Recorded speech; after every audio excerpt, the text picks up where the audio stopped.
you feel more powerful? Do you feel stronger by holding on to this thing, or that gives you the semblance of having control over what happened? First of all, it's in the past. It's over. I was immature to realize how this sort of structure that you can create here is a structure that can work in business, can work in life, and work in anything. I kind of made it seem like the bitterness ended after 7 years, but no, it's still there. Well, how did those questions start? Because really, what it sounds like is you were finally willing to start questioning these things. What's the hill you're willing to die on? And I'm not willing to die on the hill of bitterness anymore. It's not worth it. Expectations that you build up in your mind are almost a killer of most dreams. What's my goal, and how do I get to my goal? By being honest and being true to these things, but not being stuck there. I don't know, as I've been getting older, I've realized that the most important thing is not having the answer, is just asking the right questions. Yeah. Even in this conversation, it's like, man, this is great. Refreshing. I like you, man. You're going to see people you recognize. You're going to hug them. They're going to hug you because you mean something to them. Even if you tell yourself that you're not worth anything. Wasn't taken aback by anything except for maybe just how open and honest and willing to share with you I was. And that's a credit to you because you do a great job. So thanks to you. It was really easy. I put something in your drink. God. You didn't put enough, my friend. I didn't. It could have went deeper. We could have had more fun. Welcome, everybody. This is the Dead Man Walking Forgotten One series. This is a special series that is focused on people that are past guests that unfortunately I just never released those episodes. There was a lot of stuff going on and things just got in the way. And, I guess that's life sometimes, is that we think we're going to do some stuff and then some stuff happens and it just pushes things along and aside. And at this point on my end, what I wanted to do is I wanted to bring back these guests and have a conversation with them and let them kind of have this discussion about this episode, one, and how things are different today than when we recorded this. Maybe some of them are like 6 months ago, some of them are 8 months ago. And at times we think that's such a short amount of time, but there's so many things that can happen in a span of just 6 to 8 months. And what I want to do in this series is invite them back and ask them to choose moments that they felt that they've noticed that something is different from the person that they're looking at on that screen from 6 to 8 months ago.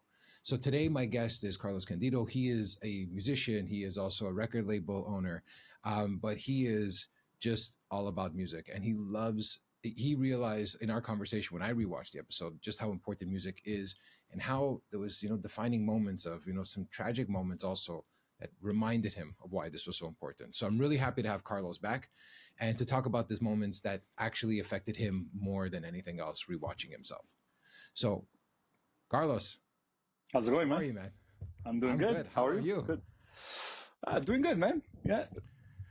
Talk to me how your morning was. I mean, you were just saying 2 seconds ago that there's a rush here. How are you doing? You feeling relaxed? You're good?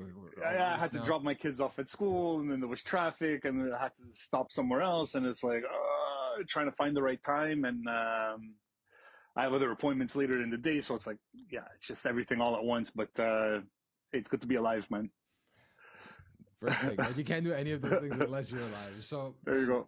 This is awesome. So I know we have about maybe 5 or 6 points throughout. One, before we even get into that, actually, can you walk me through what your thoughts were about rewatching yourself? Because I have different people, from all the people within this series. There was some that didn't want to watch themselves again because they were afraid of what they said or how they sounded. And then some that were excited. So from that scale of not wanting to ever look at myself to, I can't wait to see what I said, where would you say you fall? Personally, I have zero. I enjoy watching. Okay, I was going to say I enjoy watching myself, but it's not that. I'm just so used to it. Mm-hmm. Because I film all my music sets. I've done over 500 podcasts, audio and video, like a culmination of both. I'm so used to hearing myself in the studio and hearing my own voice. So it's never really like, I'm never really taken aback by what I see or what I hear. Sometimes you're like, oh man, I wish I would have worn a different t-shirt or, things like that. But the beard or whatever, like, little things like that. But I'm usually very, very focused on the content. So, it was cool actually to go back and re-listen to the conversation and see if I remembered it the same way. Because, as soon as things go into our memory, they're passing through different filters, and what's really there and what, but luckily, I think I have a good grasp on reality. So, I wasn't taken aback by anything, except for maybe just how open and honest and willing to share with you I was. And that's a credit to you because you do a great job. So, thanks to you. It was really easy. I put something in your drink. God knows. You didn't put enough, my friend. I didn't. It could have went deeper. We could have had more fun. But and that's I appreciate that, honestly, that you felt that you didn't expect to go that deep, because I know we had some pretty deep conversations in there. And if somebody's interested to know like the details of some of the stuff that had really shaped and shifted things in your life, go check out the past episode, definitely, because this one's more about how you were like in that episode and rewatching it. But if you want to know, like, you caught me off guard. I know even at one point I said, holy shit, I didn't see that coming, especially about the accident. And a part of me was like, wow, that was heavy in a way where I appreciated that you went there, because I didn't know that information. So, and I know that's obviously a deep cut. So on my end, and even re-listening to the song over after that conversation multiple times, was like that ending of the recording, when you talk about it now, it meant so much more, that outro, and why the album had such a different impact, and even the second half of the verse. And so, this is the fun part about learning about people, is that there's so much more. Sometimes we just think it's a song, but there's so many more things that are layered within someone's writing, or someone, from a music, from a business standpoint, whatever it is that they're doing.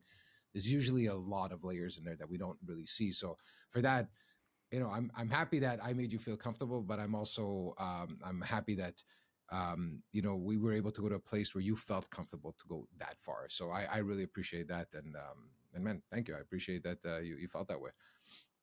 That's the truth. I wouldn't have said it if it wasn't true. So thanks to you. Well, I sent you a payment before this, so it's all good. Yeah, I didn't get it yet. You didn't get it yet? I'm still waiting. It's coming. I swear, it's coming. Wait, keep waiting. So, look, the point of this series was for you to pick out moments that you felt you saw either a different person, reconfirmation, if anything, about how you see things. So I'll let you start. Do you want to pick one, or do you want me to pick one and we dive into it? What do you want to do? It's your show. Let's go. You pick the moment, and I'm ready to go. You're probably putting all the fucking pressure on me. Okay. I didn't get the payment yet. What do you want me to do? I'm going to do all the work. Okay. So the one that I think you picked out first, so I'll go based on what you had sent to me, was the duo. Yeah. What was it about the duo that you see differently from that session that we had to today? So just do you want to I'll play the clip actually to give some context of the duo. That's why I started a different project now with so we're a duo, an acoustic duo. Oh, okay. I didn't see that is that something new? It just we played our first gig last week, and we booked another gig for this weekend. Okay. So, and I feel more inclined to play those crowd pleasers in a duo setting where it's not just me as a solo artist. Yeah. When I'm a solo artist, I like doing more my own music, and I do a City and Color tribute, acoustic solo tribute, okay, which is that I could do that. I mean, I was booked to do that 3 days a week, I would do it. Yeah. There's some bands. So yeah, you talk about kind of the new project at that moment, and it was something that was a bit different for you. So what's changed from then and now, and why was that something that kind of stuck out for you the most? Well, it stuck out to me because when I was talking about it, I was super excited, and it was something that was new, and we had just started booking gigs, and things happened that kind of I kept the project name alive, but I'm not doing that anymore with that specific person. Things came along. Things came along, opportunities came along where my solo my solo projects, or like my City and Color solo tribute show, became in direct conflict with the timing for the duo shows. Yeah. And I had to make a decision.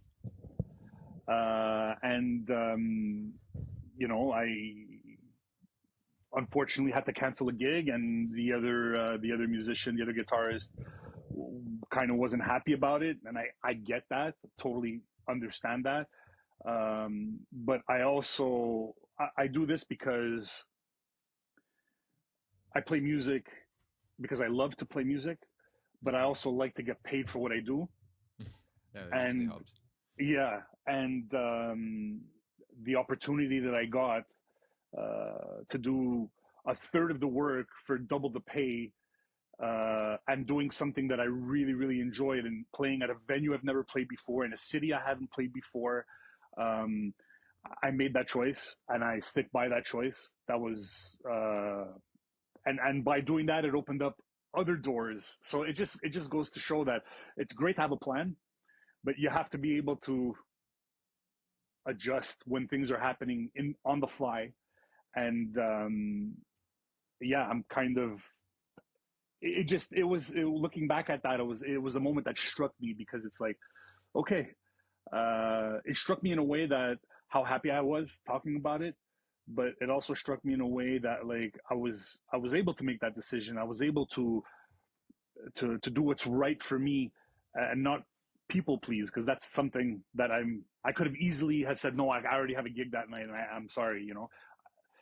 I am somebody who I love being reliable, Mm. and especially with the people who hire me. I love being reliable for them. I love being there for them. I don't cancel during snowstorms. I don't, there's things that, like, that are important to me, because I want to be known as somebody who's reliable. And in that moment, I had to choose otherwise. And looking back at it, I'm okay with that. I'm okay with not being reliable in that moment, because it allowed me to do what I love to do, to be remunerated in a way that was validating, and to open up so many other doors afterwards. So it's like, yeah, okay, I'm not in that duo anymore, but I got asked to be part of a band. So it's like, Yeah. it opens up so many, every moment's a sliding door moment. If you're, you know, if it's a heads or tails moment, you can go one way or you can go the other. And that was what was super interesting to me. Well, something that you said and that really stuck out was it's kind of like in conflict of who you always put yourself out there, right? Is this reliable? This is, everyone, and that's a super important thing, especially in business, in anything, in any Mm, relationship, that being reliable, that if you say you're going to do something, you're going to do something. And then all of a sudden, there was this opportunity that came into a direct conflict of the person that you're trying to represent. yeah, it's a How core value. difficult, it's a core value, right? So all Yeah, of a sudden, a core value gets challenged yeah. in that moment. Hmm. How difficult was it, or was it even? I won't even put that. If How was that experience for you, knowing that at this point you're getting a direct challenge to a core value? So how Hmm. did you deal with that? And then how did you, deal with that? How did you deal with that internally? And then how did you deal with that externally? Because you have to also have that conversation with someone, and it could be difficult at times. I don't know how that went, but I'm just Yeah, curious to see. it's funny because my CPU works very, very fast, and I went through all the scenarios. And the first scenario is refuse the gig. Second scenario is take the gig and disappoint somebody else. Um, and going back to the first scenario, if I refuse the gig, how am I going to feel about it later? Am I going to regret Mm. that decision? So I was able to do that calculation very, very quickly. And the decision was made. It was fast. It was, honestly, the decision was, okay, now I know I'm going to cancel this gig. How do I approach it? Mm-hmm. That's where it became a little trickier, because you're dealing with another person who made plans, Yeah. who, you know, um, prides himself Disappointment. on getting the gigs and doing that stuff. We had barely just gotten started playing shows. Um, my first, actually, I'll be honest with you, my first reaction was, can we move the gig to the night before? Mm-hmm. Instead of it being the Saturday night, can we do it Friday? I would have done back-to-back nights. I don't care. Yeah. I've done 2 shows in a day at different locations, 200 kilometers apart. I've done that. So I'm not against that. Um, so I did leave the opportunity, the door open to like, let's try to accommodate everybody. Let's Yeah. keep the gig, change the date, you know. But when I approached it with Robert, he was not receptive to the change, and he kind of felt that he was being pushed aside for something. And I mean, he was, you know. So it's a And hard conversation to have with another artist, you know. well, with anybody, right? Because it's the Yeah. same thing. Like it's a relationship. That's what I think. Sometimes we put a label on because it's a title, right? Artist or job or whatever it is. But a lot of times, these are all just different forms of relationships. So disappointing someone or trying to accommodate, but also leaving space for yourself to know that this is the decision I need to make. I need to go, and not I have to go to this other gig. Like this is the one that I want to kind of be at, and I want to be here too. But if I have to choose, I have to choose the one that makes most sense for me too, right? Yeah. So those are difficult things, like just in general. But for Yeah. you, what I think that I liked on how you processed it, and for anyone that's listening out there, I had read that so many times that when you have a difficult situation, we always think of the worst scenario. Like we Mm-hmm. tend to jump to the worst scenario. But when you start breaking it down, like what are all the scenarios? Not just the worst one. There's this scenario, there's this one, there's this one, there's this one, there's this one. And when you really like lay it all out, I feel like that helps in decision making process, because there was a real thought process that happened and went that second level to say, like, how do I feel, or how am I going to feel if I make decision one? Okay, Mm. this. How am I going to feel? How am I going to feel myself? Like, does it really rock my core values? And if it does, am I okay with doing with that? Because I know for the bigger picture, it actually helps all the core values. You know what I mean? It's kind of like Yeah. it was interesting to see that you had done that, because most people, well, I from past clients that I've had from coaching sessions or anything like that, the biggest problem is that they only see one scenario, and it's going to be this disappointment, and I don't want to disappoint someone. So Mm-hmm. that would be the worst feeling in the world. But there is that. But what about disappointing yourself and being honest with yourself in the That decisions you need to make? That's also that's a scenario you have to also understand as there is, like, how are you going to feel after this?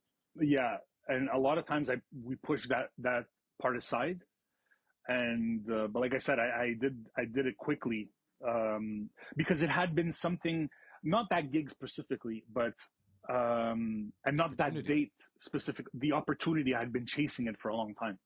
So when it comes up and you're given that opportunity, and you're giving not only that, but it's they're showing trust in you.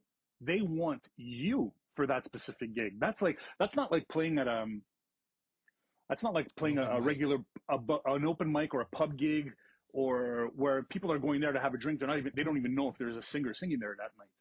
This is a completely different story. They're coming there to see what I'm giving. And And it shows that it mattered, because you had told me that you even broke your arm and you were still showing up playing and practicing with these guys. So yeah, like, this was a different thing. Yeah. But the it goes along that same path, but like, but that's also, I don't want to let somebody down. So just a quick rundown for that, which is super important. The band that I opened up for at that original gig is an Alexis on Fire tribute band. mm-hmm. And obviously City and Color is Dallas Green of Alexis on Fire. Yeah. And I was asked to replace the guy who does Dallas in that band, because he travels for work and he wasn't going to be able to do a couple of shows. And I was approached to replace him for, it started off as 2 gigs, and I agreed to it. I agree. I said, yes, absolutely. I'd love to do that. It would be super fun. It gives me that opportunity to play with other You're a huge people. fan too. You could do this, like, I'm even in the episode you were saying, like, you could play Alexis on Fire 3 nights a week, or Dallas Green, like, anytime. Yeah, City and Color, I could do it Yeah. 3 nights a week. Yeah, Alexis on Fire, I knew of them, but I didn't know their songs. Mm-hmm. And but I agreed to it. It was like, yes, this is a challenge that I'm looking forward to. It kind of plays into the fact of like the duo playing with somebody else. Now it's a full band instead of just a duo, but doing something different than the solo show. And so I made it clear. I'm like, listen, okay, no problem. I'm gonna replace you for those shows, but this is your band, so I'm not replacing you. Like, Yeah. and I want you to know that that's not my goal. Is not, I don't want to replace you. And it was super, it was important for me that he understand that. Yeah. And Because then he was down. he feels at risk, right? You know, like then he's like, oh shit, Yeah. am I going to lose my gig if I don't go to this thing that I need to do for work or whatever it Yeah. is? Or so yeah, at least creating again a reliable person in the process, right? Exactly. And then 4 days later, I broke my arm at work. That was something. My fretting arm. So, um, but so my next decision was, okay, when is it going to be healed? I'm calling specialists. I'm calling a ton of people to know, like, how much time do I need for this thing to heal, and when do I need to be ready for those shows, which was 8 weeks. So it still hasn't healed, but the challenge of learning those songs um, was something that actually helped me. It helped me stay grounded and be focused on things that I can control. And I can't control how fast my arm heals, but if I can play guitar in this position and not feel pain, I'm gonna do it. I am gonna do it. And I learned those songs and I played those shows, and I think the fact that I was upfront and honest with them, with all the members of the band, uh, they still came to me and asked me to be the Dallas for their band going forward. And the guy that I'm replacing is going to still stay in the band in a lesser role because he loves his band so much. He wants to be there too, and he loves his. This is his. He's a huge Dallas Green fan, and it takes balls, man, to say this is my project, but you're better for the job. Well, And what does that say about his character too, right? I love him. Yeah. But that's what I'm saying. Like, and when you start finding groups like that, and I remember you mentioning also that, you know, from the solo going into a duo and now a band, there is, and I know from my band days that if you have a good band and you guys are together and you guys are willing to do this project together, there's something special about doing something with a bunch of people that have that mission, in the sense of like, we want to be the best that we can, and we're going to do the best we can for this mission, for this purpose or whatever it is. The strength in numbers is just, it's so different, and it's so enjoyable going in a room like that. And coming from that pivotal point, like he's the rudder for that ship, and coming from him, how could I say no? Like I you can't say no. Like, I don't want to let him down. Obviously, it comes back to that. But he loves it so much. It makes me love the project. Yeah. It makes me want to perform to that level. And anyways, just quick, the band's called Heart Skull, and so Alexis on Fire tribute. I do a City and Color tribute, opening up for them. And then when the stage is big enough, we're 6 guys on stage, and going forward, I think we're gonna continue that. I'm saying this now. We could do a revisiting of this, of the revisiting. I hate these fucking guys. I don't want to work with them. It was the worst decision. I should have stayed with that bar gig. I should have. No, you know? I will never say that. but the fun part about this is that, you know, that's what I was about to get to, is that you would have never known about, like, you know, that's the thing about when you watch yourself, or I'm a journal guy. Like, I like going back. Sometimes I have journals from like 2012, I think I found. And what I noticed in those journals, some of the problems or challenges that I had are just the same challenges addressed differently. And so I said, fuck, I remember when I read something from 2011 and I said, oh man, I still feel this way, but in another context. But the core of my issue is the same issue. So I got to work on this. And it was such an eye opener to see that a person that I said, I am so different in that context. Oh, it's all different. I've changed. There was some of those core issues that I'm dealing with that are still the same issues from 14 years ago. Yep. So, you know, when you look at the past and then you assess, I find it helps you just bring some sort of barometer, not like, oh my God, I'm so much better, or it's just like, what's the same and what's different? And if it is different or the same, why? You know, and I find, so when I saw you talk about the duo and then, you know, kind of having the solo project, you have the control and enjoying that, having that somewhat of control, you've just entered into a room where now you have 4, 5, 6 other people or whatever it is. Yeah. And you all have to come to an agreement, and it seems to flow very easily because everyone understands the goal. So it's like, you know, you change as a person too. And even I know my ego, is a lot less than what it used to be in a band. And when I was in a band, I was an asshole when I think about it at times. But Really? now I was a drill sergeant. What the fuck? You didn't come prepared. And I used to joke that I was like this half Nazi because I was like, what are you doing? Like, if you're not here to play, why are you here? Yeah. You know, and it was rough like that, where I didn't understand that maybe he had a fucking issue at home. Who knows? You know what I mean? So it'd be like, come in, or I was too rough, and I learned that about myself in the process over years. But yeah, I could have been a drill sergeant too, but I always surrounded myself with people who were better than me. So it's like if something didn't go the way it was supposed to, I will call it out, and I'm not afraid to call it out. But I'm also the same guy who says, I know I fucked up this part, and I know I didn't do this part properly, but let's get on the same page. Like, I know I have to do that. You need to do this, and it's all about. We're in Montreal. Canadians just made the playoffs. Like, it's super cool. We don't know what's going to happen, but everybody had to pull in the same direction. yeah, And you made a mistake. That's fine. Get on my back. We're going to go together. But you have to do the same for me. Like, we're everybody's pulling in the same direction, and that's Godfather 3 cool. I think that's Yeah. I think that's why it comes down to like more of a respect. And as you get older, you realize that respect for each other, their time, because it's not just about this. There's so many other things. So I respect that this is what you came in with. It might not be the best, but let's work together to get the best possible outcome. It's the respect for the project. Exactly. It's not the respect of it's the respect of the project without disrespecting the person. Yeah, of course, and it's never. Sometimes tough love is still love. Like, exactly, it's the words might be harsh sometimes, but they're never meant to put a person down. They're meant to pull them up, and sometimes it's the only way to do that is with tough love. I mean, I have kids. Honesty. I think it's with honesty. You know what I mean? Like, you have to. Just yes, of course. Honestly, with honesty and understanding that I'm not trying to hurt you. Yeah, with empathy. I want this to be better, and this is what has to happen for this to be better, and we all have to be better. Like, to acknowledge that nobody's perfect. You know, sometimes you have to acknowledge it. It should be common knowledge, but sometimes it's fair and it's poignant in the moment to say nobody's perfect. Okay, exactly. But this is a mistake that can easily be fixed. Let's focus on that, and let's fix that. And 100%. I'll focus on my thing, and he focuses on his thing, and everybody, So yeah, it was it's cool when you're able to do that with certain people and not feel like you have to walk on eggshells, because then it's like, are we professionals or not? Like, exactly. Anyways, yeah. But look, I think like what this also showed, I find this part here, and then through the conversation, we ended up going to another thing. If you don't mind, maybe I was thinking of a second, unless you wanted to add something. No, it's good. It's good.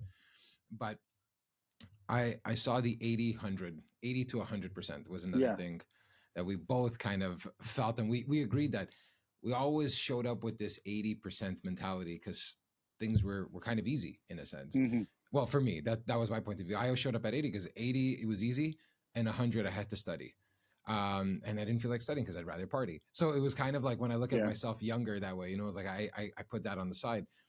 But then as I got older, I realized like, oh, there is a difference when someone goes to 100. You see it. And I don't mean it like that was my point of view, but you brought up a different perspective on the 80 to 100. So, or what was it about this 80 to 100% conversation that changed? Like, and how are things different, or are things different? So I'll kind of pass it back to you as to why you chose it.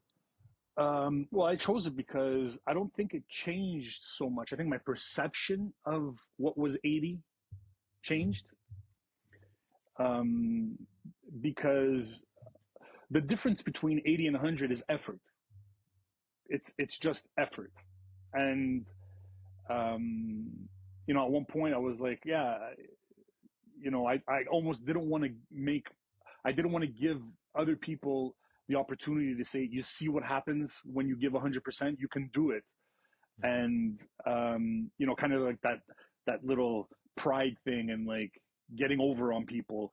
And,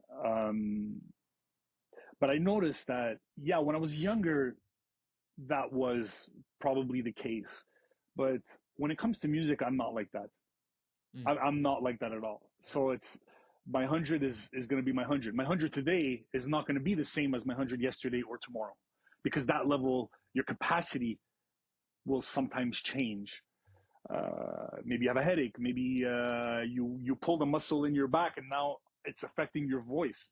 because I learned that that's actually that's actually true. There are things that happen where it's like, how come I was able to sing that song yesterday and today I'm having trouble with it? Is it the I always practice? found that so insane about the voice, Yeah, is that it is a living instrument. And I found yeah, that always so difficult because I could have a cold today and still rip a guitar solo, no problem. But yeah, if you're a singer and you have a cold and you can't breathe properly, the yeah. whole set you have to sing for 2 hours, it must be exhausting. The cold is easy to is easy to accept. It's when you pull a muscle or in your back or in your arm, your shoulder or something, and now your posture changes and you're tired. You don't even realize it. Yeah. Like it's little things that you do not even realize, and it's not just it's the posture. It's the fact that now all these muscles are super tense. You're not now everything's tense. So if Yeah. your shoulder's tense, it goes straight into your right into your neck, into your throat. And it's like, and it comes back to another point that we were talking about, like that we had marked down about the singing lessons. It comes back to the same thing. So it's like, do I have to find my voice? Maybe I have to find breathing techniques that are going to make me a better singer. Or there's so many different things. So it's like, I think that comes back to the effort, and it's that's the difference between the 80 and 100 is understanding that, like, yes, okay, I understand the techniques. I know I can sing this. Today I can't sing it. What can I do to make today better? That's the difference between the 80 and 20.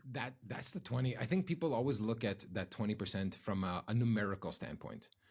And it's not. It's an attitude, character standpoint, and how you can accept reality. And that's what makes you 100. That's what I've come to terms with between my 80 and 100. It's not that if I study more, because then more is, there's always going to be something more. Really, like, it's like, I remember I worked in sales. I worked in sales for a long time. And it's like, if you got 100%, it's always like, how come you didn't get 120? That means you didn't put enough. It's like, it's this weird thing of always more and more and more. But I've come to terms with that. The 80 to 100 is that you're going into the details now to understand yourself and learning about yourself. And that's what brings you to 100. So that when I pull a muscle here now and I have to go sing that night, okay, this is how I recuperate it, or how I can do that, because I never know when I could pull that muscle. Something could happen any day of the week. So my 20% is really about focusing on how to make just me better in whatever situation that kind of comes my way. I'll give you a perfect example. Okay, I went to go and record something yesterday, and it was like a live thing on the spot. Somebody was doing something special, a past guest, and asked if I could help them record something and do all this stuff. So to me, it was like, yes, for sure. Like, thank you, one, that you called me. You trust me. This is like a baby for you, and you called me, and you trust me to do this because we had such a great conversation. You like how I do things and everything. Great, let's do it. And I learned so much in this first experience of what not to do, that already brought my 80 to 100, just in that one session of what not to do, has made me better instantly. Like, I know next time I will never do that again, because that was just a waste of time. We did, like, I took notes after it just to kind of say, like, refresh, because it was so fresh. All the things that I felt like I fucked up on was like, okay, never do that again. You were good under pressure. That was great. Like, all those moments where you didn't know what the fuck you were going to do or how you were going to solve that, you figured it out, and you figured it out very quickly. But this one, come on, Stef, you got to do better next time. On that one, you needed to bring that, like, and you didn't. You got lazy for a second. So I find that 20% is really just about going back on what happened, reflecting on it, and that's your 20%. Like, that's the extra being effort. honest, being honest of what I could do better, because you can't, and killing your ego. Just killing your ego. Bro, ego death, my friend. Ego needs to commit suicide. Like, you got to kill, murder it, because the moment you kind of forget about this vision or this image you have of yourself, and really be honest. And that was kind of like the project here of, like, rewatching yourself and be honest with yourself. What do you see, good and bad? That's the only way you can grow to that 100% in a sense. And then all of a sudden that new 100% becomes the 80. And then now there's a whole new growth section that's going to happen every time a new experience happens. Yeah. So I find, it's funny how my 80 to 100 has changed from a numerical standpoint, from more of a personal growth. That 20% is just personal growth now. If I did it, that means I'm at 100, and now it becomes a new 80 to work on. I love that. You know what I mean? Yeah. I'm happy we talked about, we both marked this down, and what was interesting about the episode. I'm super, I love hearing what you just said. It's amazing. Awesome, bro. And I think that kind of rolls right into finding my voice. So I don't know if we've already kind of discussed Well, actually, let me play that clip of what we just spoke about so people can have an understanding of it. There's really not much else to do than what I kind of want to do. Yeah. Yet I'm always trying to cut a corner. So when I think back now, I'm like, oh man, not in a regret, but I tell myself, are you 80 or are you 100 right now? Like I ask myself that question when I'm doing something like with the podcast, like when we put it together, I'm like, is this 80 or is this 100? If we want to go 100, what's that thing that's going to make me feel uncomfortable to get to, because that's the fucking part that, that's the part where it kind of takes us. So the singing lesson, like you were saying, that stubbornness, sometimes it's like, fuck, I don't know whatever it is, but I just got to do it to show that I'm on that quest for the 100. I'm not okay at the 80 anymore. Like there's something in my head that's changed in the last, I'd say 6-7 years of I'm not good anymore with 80. Bro, if you've done this well with 80, imagine 100. That's kind of the topic that comes into my head now. But then there's a part of me that's also stupid that says like, I don't want to make them. I don't want them to say, you see, he applied himself and this is what he could do. It's like, yeah, but fuck, you win in the end, dude. Like I'm still winning, bro. Yeah, I feel you, but it's like, but that's what I'm starting to see now is like, everything that I'm trying to do now, I ask myself, what could be, not for someone else, but for me, like, if this is the most, like, even if it's fucking exercise, and it's like, whatever, 40 push-ups, I don't know, just try 42. That's it. Just 2 more, like, just even fucking try that extra 2. Can you get there? And then when you get there, you're like, oh, I could actually do it, and I did it to 45. There you go. We spoke about the 80-20, which we already kind of dove into finding my voice. So I don't know if you want to still dive into that one, or is that like a different conversation when you say finding your voice? Is it physically voice or kind of finding yourself? What was it about that part that stuck out for you? I think when I said it initially, it was literally about it was the actual finding the voice. And it kind of changed in the sense that I don't need to take music lessons. So I don't need to take singing lessons to find my voice. I need to take singing lessons to remind myself of who I am. That's where I think I started looking at it differently, because when I had taken those singing lessons like many years ago, I took probably 2 lessons in a 6-month span, and the first time I went, we checked the octave range, and the girl just turns to me and goes, "Why are you here? Like, what is?" And it's like, I don't know. I think I felt like I needed it. I felt like, yeah. Like, what am I doing wrong? Tell me what I'm doing wrong. And it kind of changed from that to more like, just get into not the routine per se, because sometimes routine is looked on with a bad connotation, but get into the practice of practicing. Like, it's okay to do it. Like, look at yogis, an expert yogi who's able to teach people how to teach, right? They still do it every day, whether they're being paid or not. The reason why they're a great teacher is because they practice every day still. That's it. So I think fundamentals is what made them great. And there you go. So it's a question of the fundamentals, and it's a question of going through that checklist. Just going through the checklist, like understanding your body. Like, I'm breathing. I'm like, okay, I feel tight here. I feel tight. Like, and I'm reaching for that note that I never really reach for. Something's happening somewhere. Be aware of that. I think that's where the benefit of singing lessons or guitar lessons or anything is gonna come back and just snap you quicker to getting to that point where it's like, okay, let's troubleshoot, as opposed to, oh well, I guess it's gonna be a shit gig tonight. Yeah. You know what I mean? Well, how do you sorry, go ahead. Finish your thought. No, I was just gonna say, and it's not like that happens often. Like, there are some nights where it's like, okay, I had a tough time with that song, and it's like I always play with the capo on 5, and now I have to play it on 4 because I feel like I'm stretching, trying to get to that little, get to that note. When you're in the middle of the gig, it's hard to fix that, but it's to be aware. Like, what did I do before? Did I talk too much today? That's a thing, man. So for people that I was gonna say, so for people that aren't a musician, because I think people don't give enough credit, because when you're on stage, there's a lot of stuff that's going on. There's playing, You know, like I think of myself, and I remember there's kind of so many elements of this. There's your own instrument. So let's say as a guitarist, then making sure you're in sync with the band, then making sure that the show is going well, and making sure that the flow of your show is going well. And then there's the flow of the crowd and how they're reacting to this. And then there's all these things that are constantly, and then there's a sound guy that's in the back that is really controlling you in a sense that it's kind of like this external factor that can make or break your show, that you have to put some sort of trust in this kind of like system that's in place. And I think when you look at it from that perspective, this aligns with anything, with business, with music, or anything, because you have your gig in a sense, you have the band's gig, you have the show gig, you have the crowd reaction part of the gig, you have the sound guy, the venue place, there's all these things that are working pieces that create this experience for someone that they don't even realize that they're in there. How do you try to bring that awareness now? I know that what I've tried to do is try to bring that knowledge and that awareness into my life, not just on the stage. So all these experiences, what have they done for you in your personal life when you look at how aware you are from a musician standpoint? Yeah, I'm a details-oriented guy already to begin with.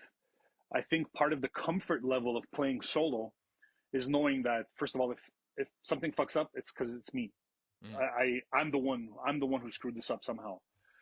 And it's two XLRs. So it's my vocal mic and it's my out from my amp. that's you understand? So there's a lot less to calibrate in that situation. If I'm if I'm in a situation where I'm on stage and I have those two XLRs, but there's a sound man there, yes, now there's, okay, what is he feeding me into my monitor? How can I avoid there not being any misunderstandings? Well, guess what? Get in-ears and fix your own sound. That's number one. So I've gotten into that this year. I never had in-ears before, and we're just starting to get into that. Then there's the sound that's going out to the crowd. It's like, guess what? I have a looper pedal. Okay, so I'm gonna play my guitar and I'm gonna loop something. I'm gonna get off stage and I'm gonna go hear what it sounds like from the middle of the hall. And it's like, you know what? Can you EQ? I want a little bit more bass, or no, the bass is too high. Like, just, give me a mid cut a little bit and just boost the trebles. There's things that you have to understand about what is your sound. When you're playing alone, it doesn't really, it doesn't really make a difference. Well, it makes a difference, but I mean, the calibrations are a lot smaller. When you're in a 5-piece or a 6-piece band, then it becomes it's a different thing. So there's a lot more things that can go wrong, a lot more things to be aware of. I think when you first go into it, the only thing you can control is your parts. Yeah. Do I know my parts? Do I know my parts in tempo with how we practiced it? And am I capable of playing it live, knowing that the drummer is just going to be happier and he's going to be playing the song faster? So it's like, that's where practice comes in. But it starts with knowing your part, and that's the one thing that I think my strength is knowing my parts. It's that's the only that, because there's so many similarities. Like when I think back of my music days, I was too young to know all the working pieces that were really happening. Now, I'll be honest, like when I was immature to realize how this sort of structure that you can create here is a structure that can work in business, can work in life, and work in anything. Because, if I look at it from the perspective now from the business side, because now that I'd been in business for a long time and in sales, I had noticed, like if I give the analogy, when I was working at another place, it was a solo project in a sense. I was controlling all the sales cycle. I was everything, it was just me. That was kind of the lone wolf concept. Then as my kind of career grew, I saw that I needed some more working pieces in there. So it was like kind of the duo trio type vibe, And all of a sudden I noticed that, okay, how do we make sure that we're all coming in the best? But then I went into complex sales and big projects where it was like multiple stakeholders. There was a lot of working factors, external factors, government problems that would be coming in and all that stuff. And that's when I started noticing, like, and I remember I had this mentor that told me, and it always stuck with me, from a business perspective. He's like, if you finish a meeting and one of these 3 people don't know what the fuck is going on, as the next step is a shit meeting. That was his lesson. He's like, you need to know what's happening next. Your customer needs to know what's happening next. And the team that's surrounding this project that has to help make this project, all the people that are in between it, from solutions or engineering or whatever it is, all the external CFOs, whatever, finance people, everyone else needs to know what's happening next. If you don't understand how to prepare better in advance, understand what the mission is when you kind of walk into that meeting, what the next step is, because if you can't communicate that properly, then it's not that people don't know what to do. Sorry, they don't know how to do it. They just don't know what you're expecting out of them next. Yeah. So in a context of a band, it's the exact same thing. You have 5 working multiple stakeholders. You have these external factors of a sound guy that you have to deal with and make sure he understands what's the sound you're going for, the lighting, all these things. They all play a big part of the show that you're preparing. And then there's the post show. What are you going to do after? Are you selling t-shirts? Are you doing this? So all these things, what I've noticed and what I've come to terms with is that they're all very similar. And it always comes down to a few things: structured, communication, and preparation.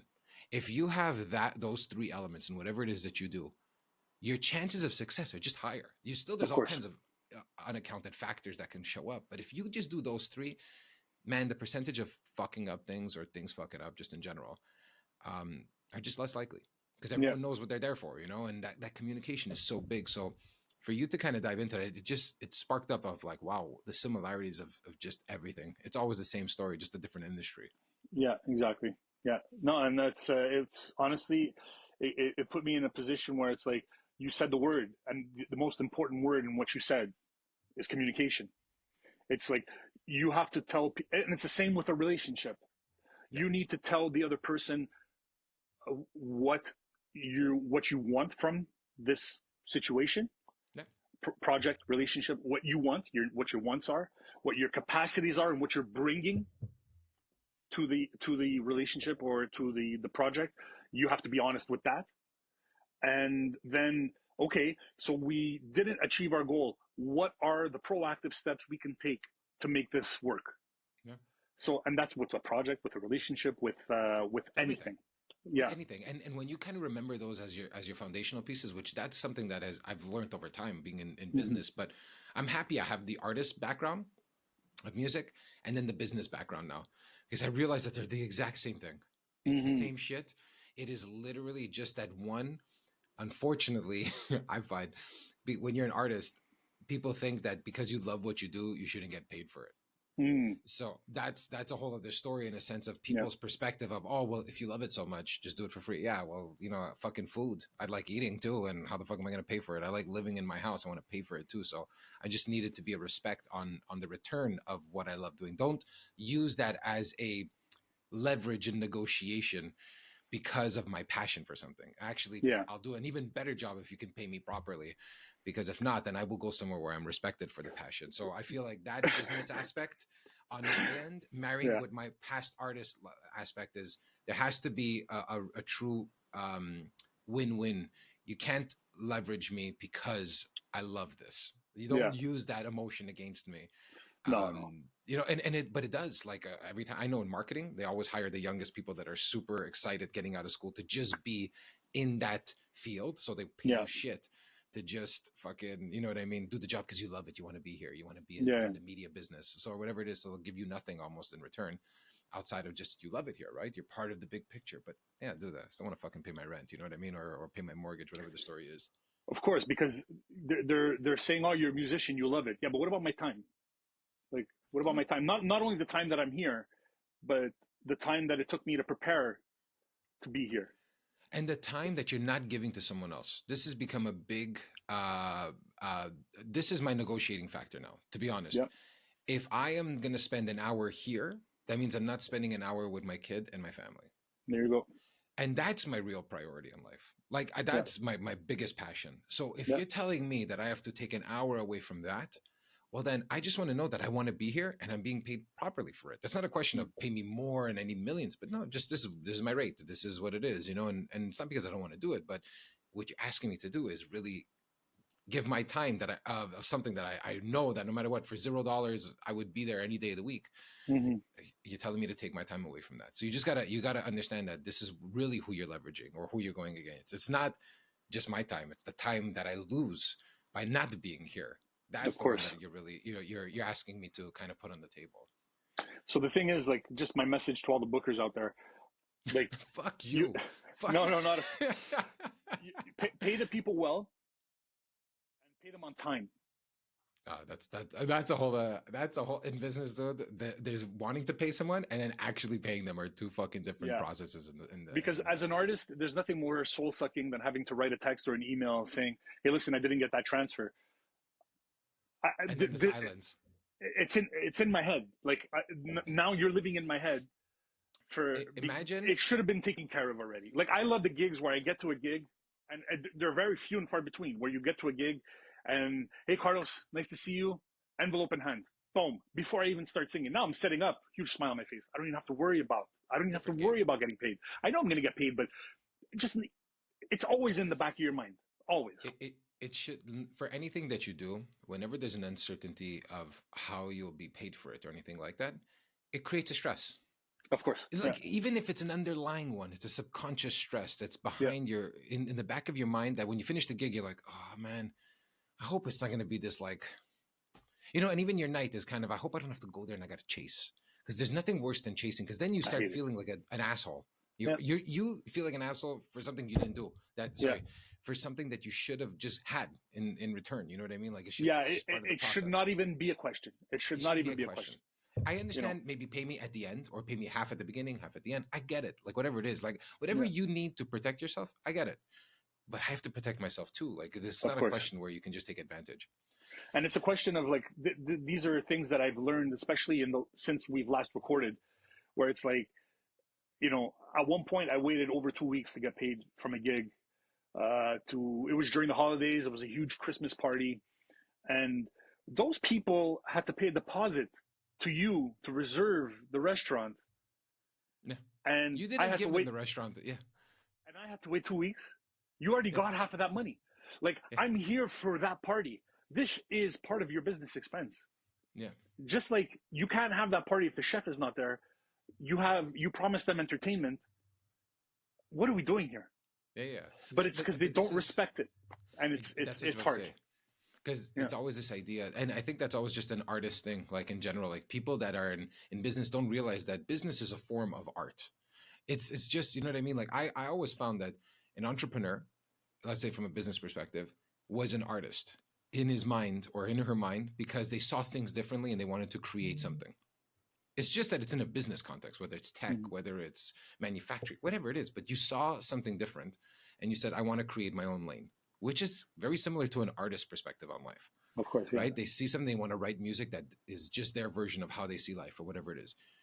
But then at some point or another, a lot of them, the businesses, I believe, don't work, not because there's too much market or anything like that, because I feel like there's always enough for someone to buy something. It's because you forget about the art and you just think about the money. Mm-hmm. And usually what ends up happening is you start losing yourself in the process while you're making money, because now you're just chasing dollars. You're not chasing anymore the original concept of what your business was supposed to do, solve that specific problem. And then ultimately you fail because now you're not reliable anymore, because now you're always just chasing the next dollar. So all these guys, not that everyone fails, but I feel like internally you fail at a certain point and you start asking yourself, why did I even open this business? This business does this and this. And because you lost the fact of what you were actually there to do was to solve this problem, and because you enjoyed solving that problem, which is ultimately the same thing like an artist. And these people who fail, they're failing because they're chasing the next dollar to pay what they already owe. Exactly. And then there's it's always going back. It's always going, and that's why they fail. They fail at business because they're not trustworthy. And it comes back to the thing of being somebody who's reliable. So it's like that's the biggest thing. Yeah. But so one thing I think the one thing that stuck out for me, and I know it was the bitterness conversation.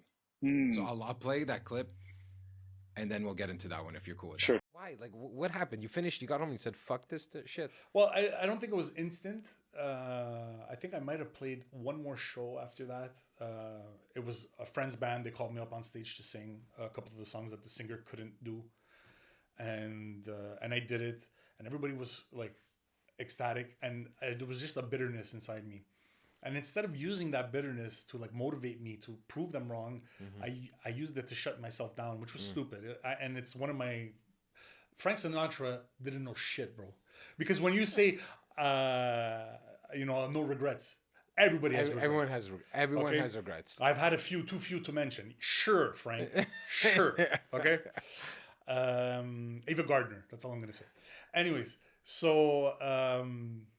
yeah, I didn't. I let it get the best of me in a sense, and yeah, and I was seeing somebody, and rewatching that clip now, and you talking about that bitterness. Well, you talk about that you showed up for this, like you said, you showed up for this gig, you played it, and then that was kind of like you went silent for years after when it came to music, and it had created a bitterness in you, and that at the time you kind of talked about the regret that you know you instead of using the bitterness for something positive, it ended up going into this shutdown. Yeah. So when you saw that part of the conversation, what was it about that conversation that kind of stuck out for you that's different now versus that conversation? I mean, So the difference is that I kind of made it seem like the bitterness ended after 7 years, mm. and then I started playing music again, but no, it's still there. Even today, I'm still it's mad. I'm still, but I'm mad at how I reacted to the situation, Mm-hmm. but also being put in that situation. Mm. And it's It like, reminded you. it reminded me of my failures, Mm. and that's it comes back to what we were saying before, like the introspection. You have to ask yourself the hard questions and be honest. Like, and it's like, man, you know, and I'm looking back and I look at, my songwriting, and I look at uh, being so stubborn and set in my ways. Um, it's from that bitterness, and it's Mm-hmm. like, oh man, I got to change, man. I have to. And even now, like 14, 15 years after whatever got me back into the music, I'm still holding on to that resentment and holding on to that bitterness. And it's like, what's the most important thing here? Is it, do you feel more powerful? Do you feel stronger by holding on to this thing that makes you feel strong? Or that gives you the semblance of having control over what happened? First of all, it's in the past. It's over. There is no more control over what happened. It's a memory. So Mm-hmm. how do you choose to move forward is what's most important. And it's like, I talk about bitterness, like that whole Canadian Idol situation was something that made me stop playing music for 7 years, and then I started playing again, and for different reasons, and I started writing songs, and you become so attached to the subject matter. And I think we had talked about it in like a pre-show discussion, where it's like I was so attached to starting that song in E minor because it Mm. meant something to me. And it's like, is this the best possible song? Is singing it in E minor and pushing yourself to hit some certain notes, does that make you a better artist? Does it make you a Mm. better person? And that's what slapped me in the face. Was, I think I'm a better person because I'm holding on to this resentment. I feel like I'm Mm. because of my core values, because of who I am. And so it comes back to this song that I wrote called "Not My Sin." And it's a song that I wrote as a reaction to people spreading lies about me, about something that happened. And at a certain point, you can't control what other people say and what they do. You can only control Mm. you. So in the moment, I'm like, you know what? I'm gonna purge this by writing the song. But I got so attached to the song as almost like a battle cry, or as a stake in the ground, that this is the truth. And it's like, no, it's a song. It's a Mm. song. And how I recorded that song, it was gonna go on my album. We ended up keeping it off the album. So we still have like the drum and bass tracks. We still have the guitar tracks. And I'm listening to it. I'm like, how is this song gonna sound better? And it's like, I'm scrapping the bass line, I'm keeping the drum track, and I'm changing the key of the song because it just sounds better in a different key. Why am I Mm. holding on? Why am I? This is not my battle cry. This is not my anthem. It's a song. Mm-hmm. Like, let go. And this has always been my biggest issue is just letting go, even though I know I'm right. Like, as far as the subject matter goes, like, I know I did nothing wrong, and people had a perception of me. I can't control that. And So I know I was right, but it doesn't matter because now this is a song. This is not my personality. This is not my core value. My core value brought me to write the song, but now it's a song. I have to disconnect the art from the muse. yeah. And this is hard for me. This is so hard for me. And yeah, so that's it got me to thinking about that, and it brings us to the other conversation that we talked about writing in French, and just tearing Another layers layer off. away. Yeah, and just being more exposed and not protecting myself behind this core value and I'm this. No, let's just write songs, man. Like So let's you said yeah, something that I really liked, and then I heard something that I wanted to bring up. So you sure. said holding on to the bitterness, Mm, but letting go. yeah. So talk to me more about that. Well, when I say holding on to the bitterness, it's realizing that I was holding on to the bitterness, Okay. and getting to the point where it's like it's not doing anything for you, because in this specific circumstance, holding on to that bitterness is making this song less good. Mm. And the goal as an artist is to surpass yourself. I could write 100 songs a year, let's say, and or a song a day, just for fun. It could be anything, it could be garbage, but you could do that. But the idea of that song is this the best that you can do? Is this the best that you can do? And if it's not, why is it not? What are you not willing to change? What are you Yeah. not willing? What's the hill you're willing to die on? And I'm not willing to die on the hill of bitterness anymore. It's not worth it. Because my That's inner happiness is is dependent on me being true to myself. Yes, but at the same time, I'm an artist and I want that song to resonate with other people. It's not just about me. So I want to make the song the best version of that song. And honestly, I just want to give a quick shout out, and somebody who helped me really get to that point is Derek Orsi. And I've worked with Derek before in the past. I'm working with him on this thing now, and I consider him a friend. Just as starting with being acquaintances and then having a working relationship. Like, he's a friend. And sometimes before we talk about whatever the next music project is, like, we'll talk for 15, 20, 30 minutes, sometimes 40 minutes yeah. about what's going on. And just, he helped me recalibrate, and I'm not saying it's a done piece of work. I'm probably going to have to revisit the what am I holding on to thing over and Yeah. over and over again, because I hold on to everything. Hey, there's a tattoo right here. It says holding on it. Like, Fuck, what do I do with this tattoo? it's one of my songs, right? So it's like, it's hard, man. But it's understanding that that's the battle.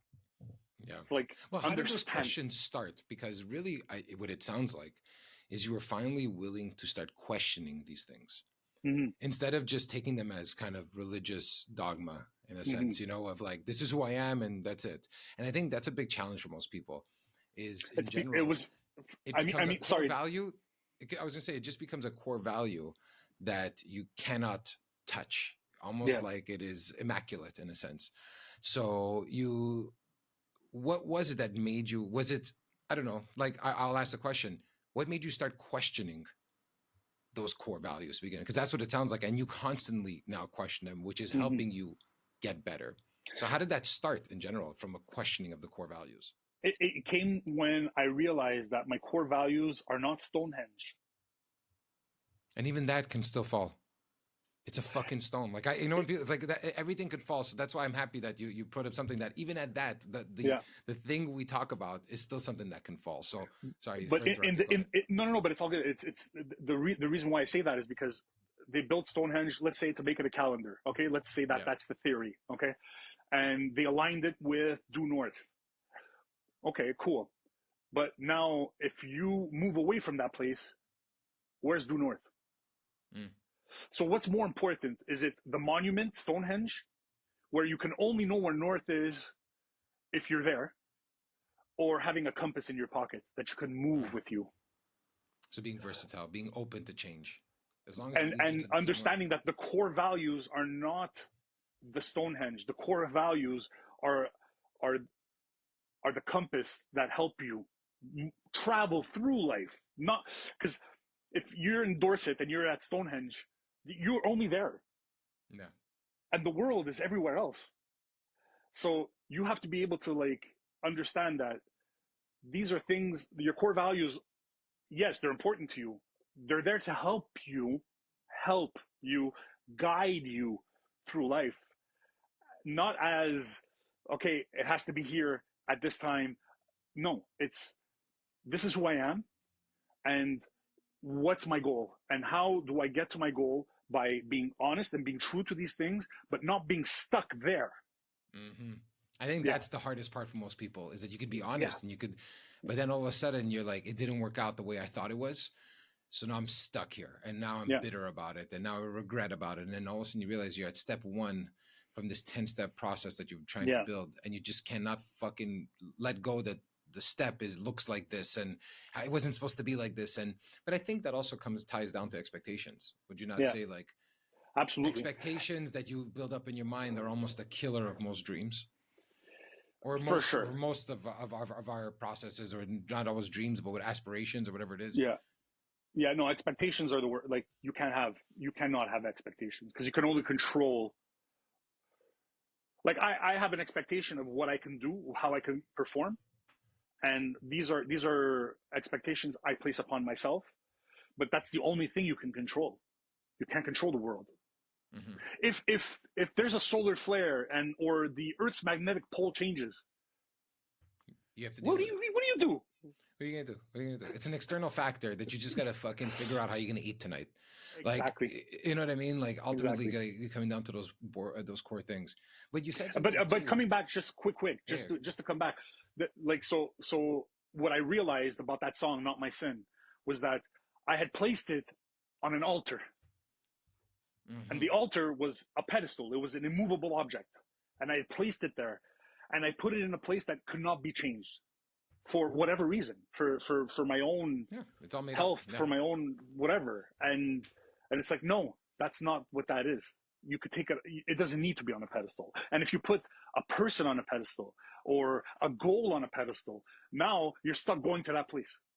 Yeah, and you're not questioning if it's the right thing to be focusing on. You know what I mean? Because you've kind of just taken it as law. You know what I mean? It's like a universal law, like, let's say gravity. It just shit falls. You know what I mean? This is how it works. And nothing really is, this is just how it works. In general, there's always some sort of, question that you can ask yourself. And I think, I don't know, as I've been getting older, I've realized that the most important thing is not having the answer, is just asking the right questions. Because you don't know what the answer is going to be. You never know. But if you have better questions to ask yourself and you're equipped with that, then when you get into a moment where you are uncertain of what you need to do, it's not a question, oh, what the fuck, I don't have the answers. No, do you have the right question to ask yourself in that moment? Because then the answers, to be honest, you know it. You know the answer. It's just that you're not asking yourself the right question that is going to help you really dig down into those gut feelings that you already know.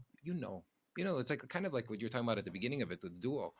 You knew when you got that call, it was a gut feeling. And then you had the right questions of the awareness of, how am I going to make my decision? What are all the scenarios? And that's an awareness piece inside, in a sense. And then all of a sudden it's like, okay, now that I've gone through the process, this is my best choice. And that's why kind of the chances of regret are just less likely, because the process was just kind of this internal muscle that you worked on that has helped you make these decisions better, because experience, age, you know what you really like, and you're honest about that with yourself. And I think a lot of people in general, I will speak of myself, that was something I've been working on, and I noticed now, I know when things are right. And even when I think I know, I still double check with questions. Yeah. Because has it become a fucking new pedestal that I've created? You know what I mean? And kind of get that different perspective, because that happens too, subconsciously, that you build up all these things. Yeah. Even in this conversation, it's like, man, this is great. Refreshing. Yeah. So I know we kind of spoke about this last moment. So I don't know if we want to still dive into it, but it was about the writing in French. Is that different from what we spoke about? or do you feel like you have more context to the writing in French that you want to dive into? It became more turbocharged because I had released a song that was bilingual, and when we last spoke on camera, I had another song that I had written, and after the last episode, I had my knee surgery and I couldn't play shows, so all I was doing was writing. And I ended up writing 2 other French songs. So now I have an EP.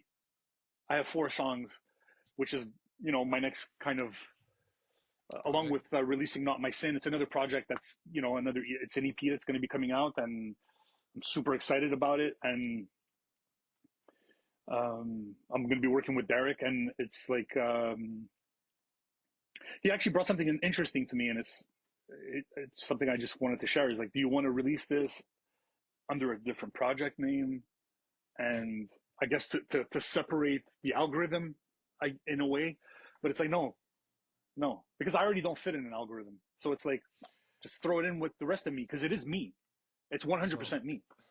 Dude, it's so funny you say that, because we're always chasing this algorithm.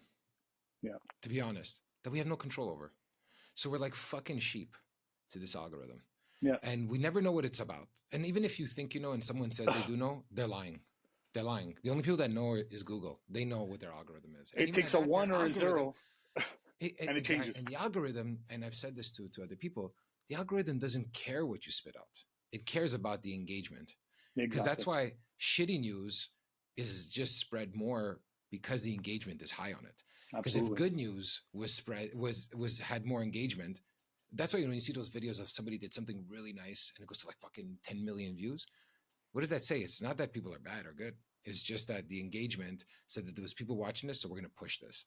Mm-hmm. So it also, and I had this conversation with someone else in the past, I said it also, it's a reflection of how we need to think of ourselves, because if we're so attracted to terrible news all the time, mm-hmm. There's something in there. Because good news, there's an element of that, of how we engage with things. We kind of crave to see what happened next, and I think we're getting so accustomed to this idea that there has to be a bad ending, that's what we watch. It's a subconscious thing too. It's a subconscious thing that we're constantly fed all these things. So I think the algorithm is also something that we do have control over. It's just that we have to control our emotions a little bit better. And that's it. The algorithm will reflect your a better emotional state. Absolutely. You know what I mean? It's not that the algorithm chooses the emotional state. It's just a reflection of the emotional state that's happening. Exactly. And that's why it comes back to the lizard brain, and the subconscious thing is like, it's feeding me something, and it's like, I don't even think I'm pressing. I'm not reflecting right now. I'm not thinking, is this good for me? Is this healthy for me? No, it's like, oh, boom. And it's like, that was subconscious. Yeah, that was subconscious. It's the lizard brain. It's feeding me something. That algorithm, whatever that is, in that moment, is feeding my brain something. And so it's like, oh, the algorithm is like, oh, that fed him. Let's feed him more. And that's the thing we can't control. We can't control that, because it's our reptilian brain. It's our lizard brain, right? Yeah. So that's why the questions are just some sort of defense mechanism for a second. I feel like, because you only have a split second. So if you're equipped with better questions that are really, they help kind of take that reptilian thing that just hit you, this natural feeling of human that we cannot hide from ourselves, all of us. And then you put it in, and there's this filter that just says, hey, before we make the decision, just these 3 questions, like, you're cool? Good. Fuck it. Go do it if you want to go do it. But you've kind of done just those 3-question checklist. And I feel like over time, you start realizing that you need that. You need to start understanding what are those questions, and then how do they adapt with you, those questions, as you grow. That they're not always constant. Again, not immaculate. Nothing is set in stone, because there's always different circumstances that happen. Yeah. But dude, I want to say that I think we had this conversation that was, I love these types of conversations. I think we went into many different places. But I think my last question that I want to ask you, that we're coming up, because I know we're always running on schedules, is, what did you learn about yourself in this whole process of rewatching? And now that we had this second conversation, what are you taking away from this conversation? Well, look, I learned, I don't know how much I learned, because these are all things that I knew, but it just validated certain things about me. I learned that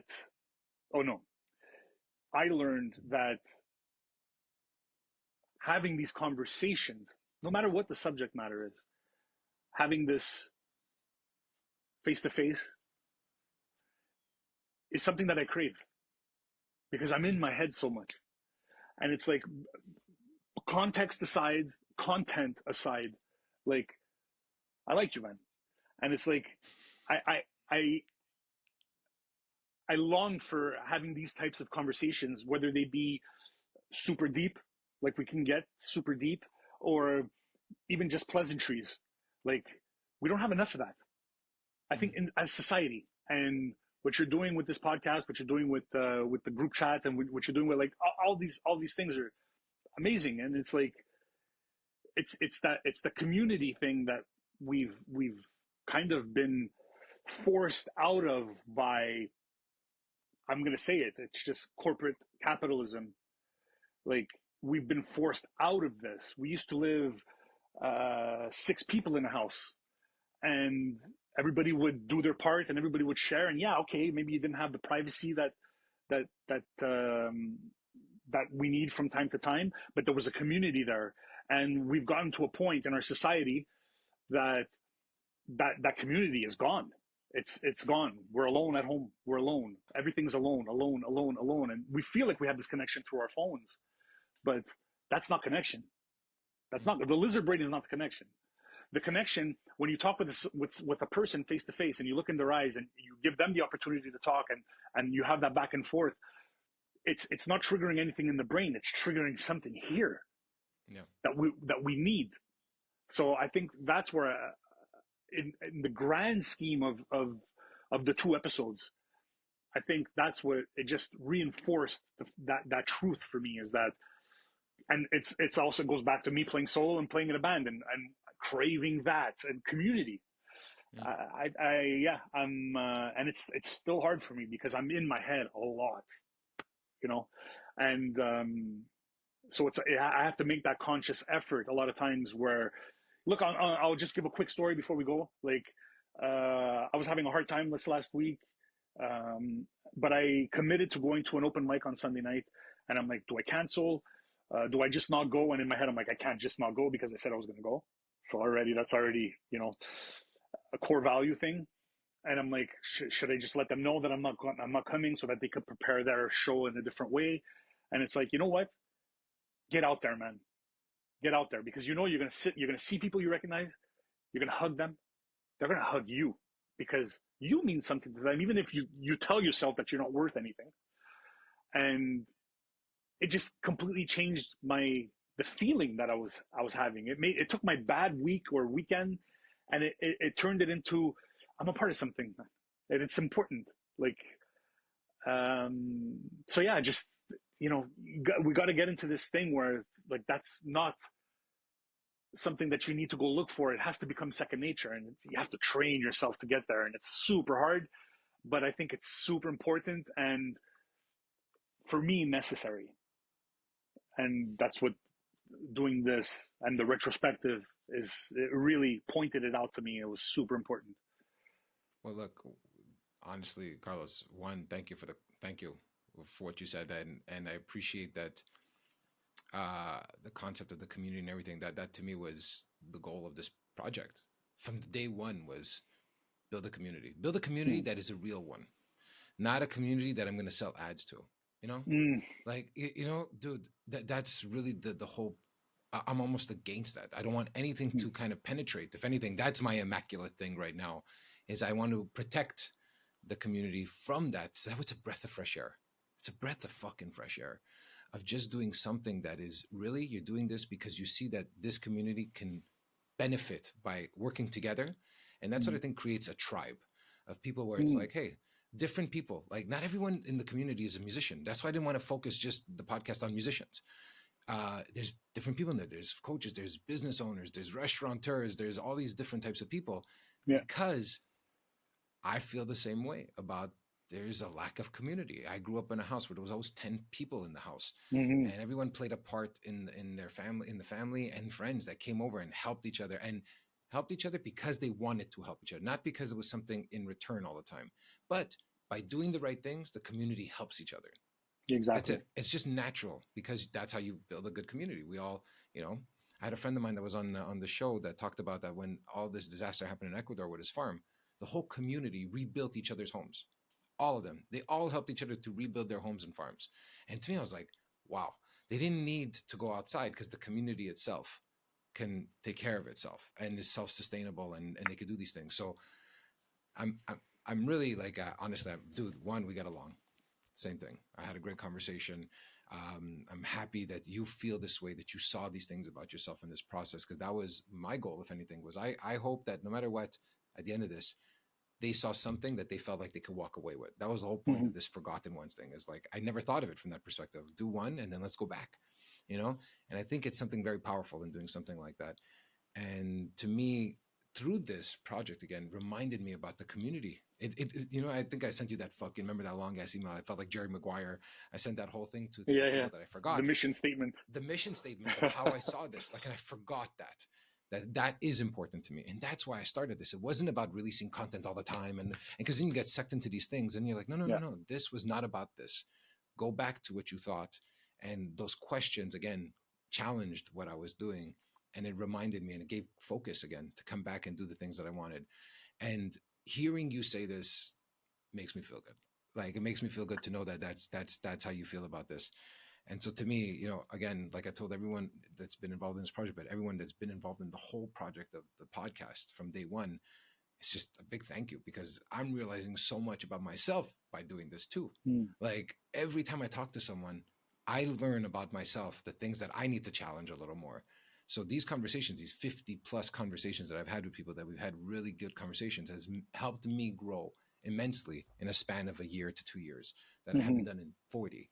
So it's a big thank you to you guys. You guys honestly make the show. Then you guys make this a special thing for me. And dude, honestly, if anyone that wants to follow you or want to connect with you, we're closing up now. Is there specific places you want them to go check out? Something that's changed from the last episode, or something? Is it different now? Somebody wants to reach out to you, even just to have that conversation. Maybe they hear this and they're like, "Fuck, I want to hang out with this guy and talk with him." Or how do you want people to connect with you?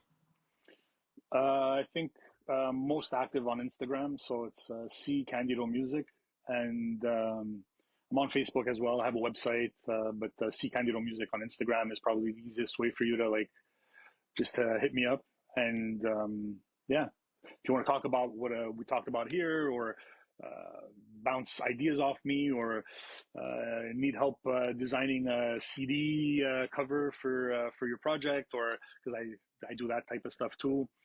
If you need me to help you clean up some of your lyrics, I'm the guy. Like, I like that stuff. So yeah, hit me up on Instagram. Awesome. Carlos, we're closing up, man. Any final thoughts? I'm just so happy that when you first reached out about the idea, I was like, oh yeah, that's really cool. And I didn't think it would get to this point. After watching the episode and understanding where you wanted to bring this, I was like super hyped and like just really interested, because like this conversation we had today, it wasn't planned. Like I didn't have bullet points. There's, oh, I have to mention this and I have to say this and I have to, no, the conversation flowed and it went deep, and it's like, I'm here for it, man. Like, so thank you.